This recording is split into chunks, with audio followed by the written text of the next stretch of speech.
Alléluia, alléluia, alléluia. Bandeko Babuling. Balandi nyonso ya émission Second Souffle. Bandi minankolo Yesu. Ezalo sambelaka, ezalo po sambelaka te. Makambo etali mutu nyonso azo vivre na mokili. Na pesi bino mbote na kombo na Yesu Kristo. Une chose oyo Nzambe atie to alobelinga, eza likambo eboyebi bino nyonso. Likambo ya libérer les captifs. Mais to koti na point oyo ezali très capital, il y a l'entrepreneuriat. Ndeko, c'est maintenant ou jamais. C'est-à-dire na kati na vie ya mutu, il faut oyeba kozwa ba décision. Je dis souvent, l'homme c'est la décision. Alors landanga peza muke, nangonga muke pona o se retrouver. Nzambe ndenga sala mokili atia ba loi na ba principe. Mais soki oyebi kaka Nzambe, mais oyebi ba loi ya Nzambe te, oyebi ba principe ya Nzambe te, eza difficile pour réussir na vie. Yango moni na Matthieu chapitre 28. Yoka, non. Matthieu chapitre 11 verset 28 à 29. Landa bien. Venez à moi vous tous qui êtes fatigués et chargés, et je vous donnerai du repos. Prenez mon joug sur vous et recevez mes instructions. Non, c'est ça. Là où vient notre force, là où vient la force de Dieu, ce sont les instructions divines. Et mutu ayebi ba loi ya Nzambe, ayebi ba principe, ayebi ba instruction ya Nzambe, mutu ana. Soko zo mettre en application, tu seras heureux dans ta vie. C'est la raison pour laquelle naye koloba mwango nga muke pour na bo comprendre que prière oyo ya 40 jours ezali sacré. Comme temps eza muke, mais landangai na loba, même na maloba bona tanga ba version sur ezate. Bota la kaka Josué Lokamba TV. Matéa natiaki dimanche na lobela ki chiffre 4 muke kaka. Mais nazo rappeler parce que Dieu m'a tiré l'oreille d'insister sur ça. Chiffre 4, 40 jours. Ndeko, so tangi na mokanda ya Genèse. Na délige. Et salaki mboule, salaki 40 jours et 40 nuits. Pour Noé accosté na montagne ya Ararat, Maïkita, et salaki sous 40 jours et 40 nuits. Nde Noé aye kopesa na Genèse chapitre 8 verset 20 à 22, Noé aye kopesa offrande na ye, ya pire. Vous comprendre? Nzambe a changé de décision. Alors, je ne maudirai plus jamais la terre comme je l'ai fait. Ndenge na sali délige oyo na kosala ngo lisusu te. Na kolakela lisusu mabele mabe te à cause de l'homme. Donc la décision est changée. Toi aussi la même chose, tu peux changer la décision de Dieu, la décision du diable. C'était prévu aux la détruire, c'était prévu au koufa pauvre, c'était prévu au koufa na malade, c'était prévu au koufa na accident, mais il faut changer de décision. C'était prévu bananoba balate, yo obongate, mais il faut changer de décision. Il y a nature, il faut changer de décision, il y a diable, il y a coutume, il faut changer même la décision de Dieu. Soit makambo au sérieux. Et là que changea qui décision Nzambe, c'était l'offrande de Noé. Pe Nzamba lo bibo ya. Tant que mabele ko zala mabele. Et loko yo e ko changeaka te, ko semer na ko buka. Hiver na été et ko tikala jamais ko changer. Mais ce ko moni mutu na ba sentiment na ye na interprétation erronée, aye ko peksa bato ba dimba offrande, moto ana, il va bien botia entre parenthèses. À cause de la zane mouana na Nzambe, mais aza esprit erreur récolté pour na dérouter bato. Pour Nzambe lobi, tant que la terre subsistera, makambo aussi la terre. Alors, ce qui te continue dans la Bible, au moins na chiffre 4, ndenge joua rôle makas. Bien que notre temps va version sauté, mais écoutez, Tokiti et pas na Moïse, la même chose. Asali jeune à 40 jours, 48, deux fois. Et puis Tokiti l'Issus Eli, 40 jours, 40 nuits, même chose. Et ainsi de suite, Tokiti, ti oya comme même pas na ukolo Yesu yemoko. Chiffre 4 wana. 40 jours, 40 nuits. Ndeko. Et ça a une importance parce que ezali signe il y a équilibre. Aux équilibre dans la vie. Et ça signe il y a stabilité. Au comme stable dans la vie. Et ça signe il y a sécurité. Alléluia. Ndeko. Et ça signe moko il y a ils ont ça motoba ouverture. Et ça signe la spiritualité. Et ça signe 4 points cardinaux. Au kanga 4 coins du monde. Au kanga 4 coins ya quartier. Au kanga 4 coins ya avenue. Au kanga 4 coins ya vie na yo ke muta kota te. Mais ba pambolinde ekota. Alléluia. Yango na sengi na yo o respecter yango. Ngai tango nzamba révéla kanga. Na salaka et changeaka vie nanga. Yango vie nanga eza enseignement mobimba. Yango na lobaka je suis une richesse non exploitée. Exploiter nga nanu. Peut-être exploiter 15% ndenge na nzambe ya lobi, mais 85% tikali.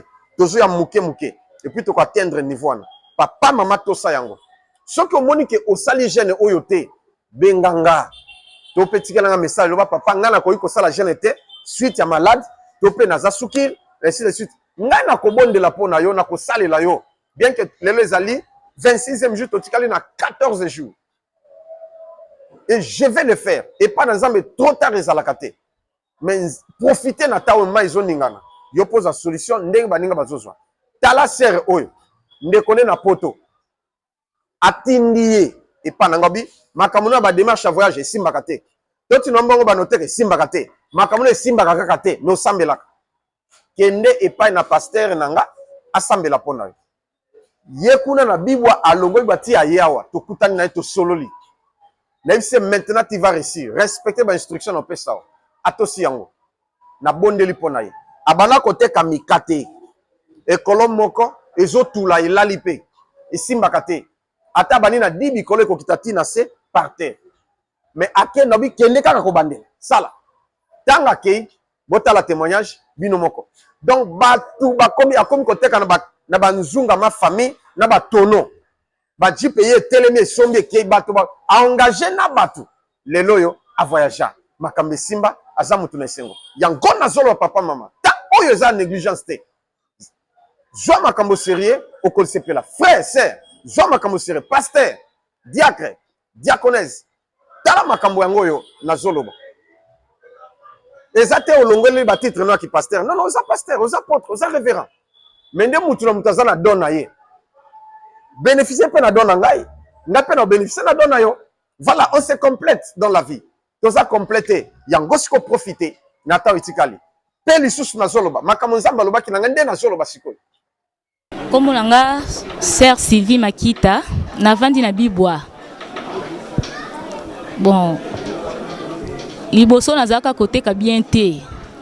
Nazaka olamba mikate me ozomona koteka moka ya bongo bongo bakia penza bazate mo boyeko lala mais à partir na ya awa na mema en tout cas commentaire ezate na sala kombo na bibwa wana na yebite et comment olekelanga moko nazamba client moko nazaka mususu na troublé nazomona te na tekela nani na tekela te na koma oluwe na batu bazo tekela ngai parce que ngamona kokate et comment kolekela ngai na sala kombo voire même papa au moins papa responsable na veste na jeep mais akiti azo sombaka mikate na ngai elekela nga moko yango na pesa nzambe merci nzambe o atindanga awa na mema yango na kumisaka etangu nyoso parce que o ezaki difficile na vie nanga et comme facile ba o nyoso ba olanda ngai ba o ba moni ke mbongo na bango marchera te ba ya na mema ba ko se retrouver lokwa ngai. Je pense que tu as témoignage yango. Voilà avec ba technicien o ba kende sango. Moi na banda ko tia ba témoignage belé ezate. Mais un moment fort, temps fort. Moment de consécration. Pour appeler ça dernière version nzamba pesinga pour appeler ça na kabola na bino. Et puis les sous nzamba lo bibo. Et sengeli mukolo wana to sala offrande na biso a chiffre 40. Chose na mbongo te o tie $40. Chose na mkame na moi moyen au côté $64. To pe $84. To $140. To pe $240. To pe $400. Tu peux le faire même en famille. Sala ndenge job abane ko sala pona bana na ye. Ke aopesa mutu na mutu apeseli. Yo poza na bana mutu eganga bakambe simbate bambela bangi basala bateka ba drogue basala boy non mama ta yango soy bango basali te sala papa sala pona bana na yo otieli chaque mois na $40 otieli otindi okomi pe kombo ya bana ngo na ba problème na bo tokofukama tokobondelo mona makam soko za na mongo sikote oko sala même après parce que malobanza mes amours oko sala maintenant ou après voilà communiquer nga nazo pesa ngwana et nzambe na bomboy a visiter bino dernier verset nazo pesa yo moto ozo sala jeune oyo to po sala kite olingo sala to po lingi to salela yo Esaïe chapitre 58 obani na verset ya liboso tina verset 14 nzamba lingi to sala makambo yo eza na verset oyo tanga yango o méditer soza na question tunanga par rapport à verset na pesi Esaïe chapitre 58 verset 1er jusqu'au dernier verset message eza na katinin so que zo sala jeune éviter kanda éviter kobeta éviter kotonga éviter makambo nyonso twana ya mabe nzamba lingi te koma meme et puis tango ozo sala makambo yo zala na esprit que non nde na zo sala esili nous a solution makambo na ngai business ata o échoua plusieurs fois cette fois-ci on peut commencer on peut recommencer et puis les choses zala bato mususu na mate ya toteyaki na ba émission to salaki au sala déjà business mais évolution ezate mais ça non mais évolution ezate au quoi que se rattraper benganga na ce qu'il faut faire et puis okofungwama tu vas bien avancer parce que zali don onzamba pesi ndenge moko yo po zali don nzamba pesi pona biso biso beto zali don onzamba pesi pona bino et on se complète voilà makamona ni ko loba yango wana et à la fin to ko sala sainte scène to ko sala journée ya le 9 juin oyokinga le 9 juin to ko sala sainte scène c'est-à-dire yo bisiko zali na sala prière ils allons direct na mukolango ya le 9 somba 20 na yo sala pesa le 20 et na ko sala prière bokolanda nde ozui 20 na yo ozui pesa le 20 allez au sali scène même en famille et Dieu fera grâce makambo bele ekofungwama ba guérison ekosalama ba délivrance ba bénédiction ekosalama na kombo na Yesu en plus le 8 juin et ça dimanche le 8 juin consécration ya berger Freddy Mwana Nzambe ekosalama na ba assistant na ye ekosalama alors na sengi na bino bo assister pengai soki mutalinga latisa ngai ata veste ata pe chaussure ata chemise tindelanga pe misolo wa papa ozana service ngatindelo boye osomba ata chemise osomba ata singlet ata chaussette ata chaussure ata ni nzambe pa kopambola bino voilà c'est ça sans oublier grand frère ngai Robert Iwanga bisiko zali yonde moto yo atindelanga tunda bilamba ndenga jeté nabi ke message komela yo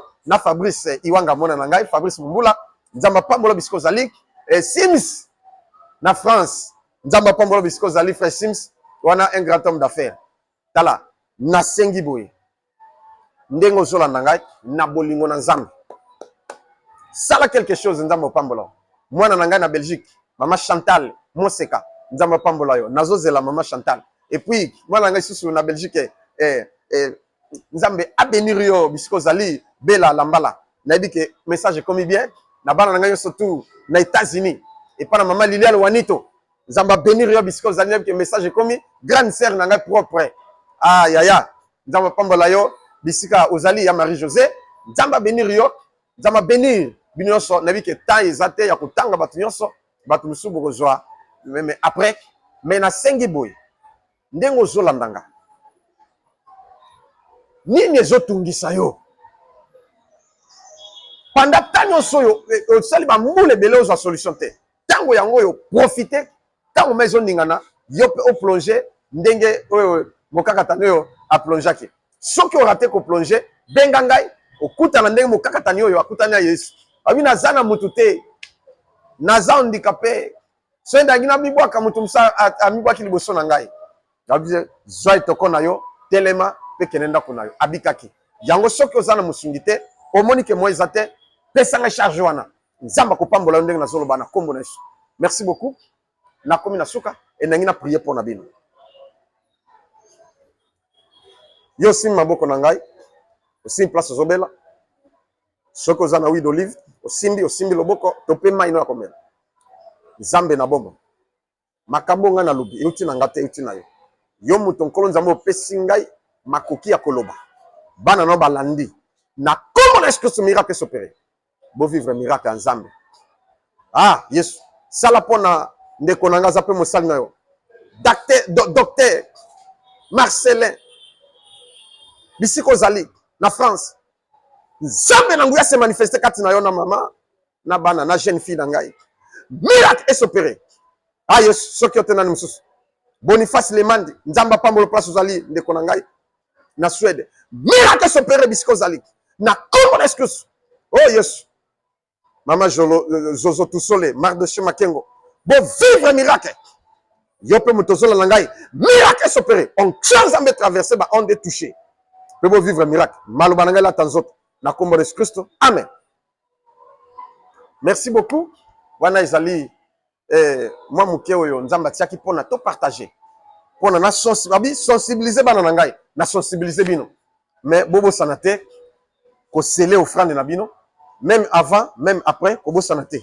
Oya zana mata ko yoka ayoka et na pesi Jos Lokamba mbote, wana ba héros dans l'ombre. Ezala Josué Liwanda mbote et puis Serge technicien kende sango mbote bisiko zali li passe à sécurité.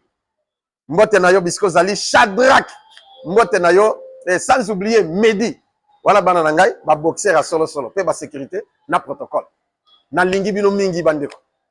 Bana mema nyoso bisika bozola na ngai frère ndiangu na Japon. Pasteur na biso na Japon nzamba pambola yo bisika surtout bozali.